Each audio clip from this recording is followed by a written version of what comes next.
What is up, everybody? Trent here. Along with Julia. Welcome to the Fortress, and we have just got back from the Sydney screening of Avengers Endgame, the premiere. We are super ecstatic. This is going to be a non-spoiler review, so we're not going to ruin anything for you. So You're you going can to keep on watching. enjoy the experience yourself. And as always, You're watching the Fortress.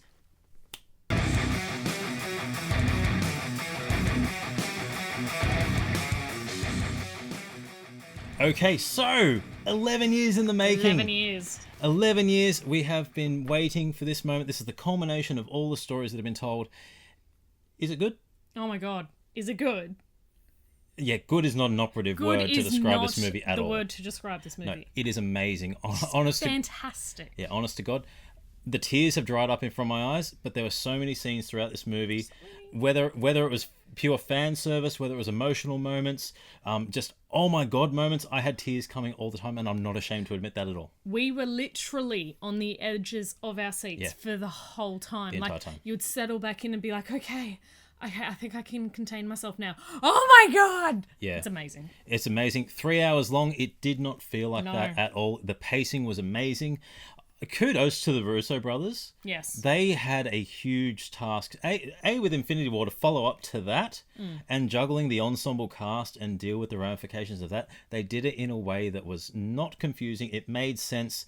The plot was fantastic. It flowed really well. Yeah. It was just brilliant. Yeah, it was. And as I said, the pacing, every character got their time to shine. There was a specific plot device, a specific plot element that occurred for different characters and different teams and groups, and they all just blended seamlessly. Some characters did get more screen time than others, and that's always going to be the case. But when you're juggling that many characters and you have that much weight on your shoulders to make sure this is not a failure, which, let's face it could have easily been. It could have easily been. This is if they went too higher order with concepts. Yeah. And I just think they nailed it. And this for me has been the best Robert Downey Jr. has been. Since Iron Man 1. This is the best Robert Downey Jr. has been. This is the best Chris Hemsworth has been, and Chris Evans is just perfect. So I have no issue. Yes, America's ass. America's ass. And you'll understand that reference very soon. But yeah, that's the only kind of thing we'll say from the movie. Just because it is great. But I loved everything, every character, every actor, even Jeremy Renner, he did the best performance he's done. Best, yeah. Scarlett Johansson, they all brought their A game. Yep. And it paid off great. Ruffalo, he was enjoyable, he was quirky, and there was a great blend of the serious tone, because let's face it, this is a very serious movie after the effects of the click. Yes. The decimation. But they blended it well. I'm not going to say with the typical Marvel humor that has been kind of plaguing some movies. This was not typical Marvel humor at all. This was blended well. This was blended well. This was them having fun in moments, and I'm pretty sure some of the stuff would have been ad-lib. Yeah, 100%. This was their swan song with the contracts ending for some characters. That's not to say that the characters aren't returning, so don't look into that at all. But this was definitely them saying this. If it is our last hurrah, we are having a lot of fun with it, and that showed in everything that they did. Every actor just gave it. I can't say enough positive things about it. Yes, the positives completely outweigh any negatives in this movie. The CGI, fantastic. Fantastic. I only had like a little issue where I was like, and then I was like, why am I going, This is fantastic. Shut up, Julia. It's great. The only CGI thing for me that kind of it just looked weird was Hulk for me. That was the only thing. Thank you. I'm so glad you said it. I didn't want to say it. It was I understood their concept and where they went with it. Yes. But I still found it really jarring, and I would have rathered Hulk smash than anything. Yes. But yeah, the direction they went for Hulk and just the way he kind of looked, it felt like it was unfinished.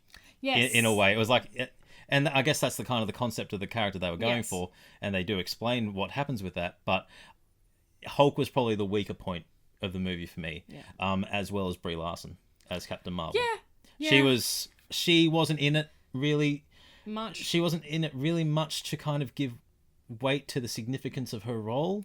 Or her character. Yeah, there wasn't enough development there. We got such a build-up for Captain Marvel in the Captain Marvel movie, and I expected a lot more from the character in this.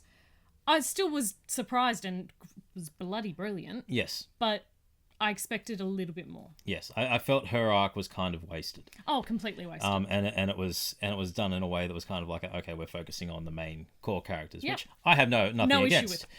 But we got closure to a lot of arcs that have been building for the last 11 years.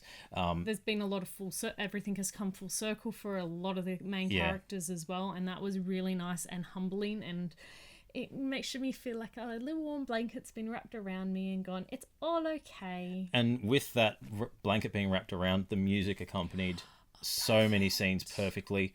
Whether it was the somber music that was playing in a scene that needed to, show emotion, but they didn't overplay it. Like, you need to feel the sadness here. No, they showed it, and then they had like little strings.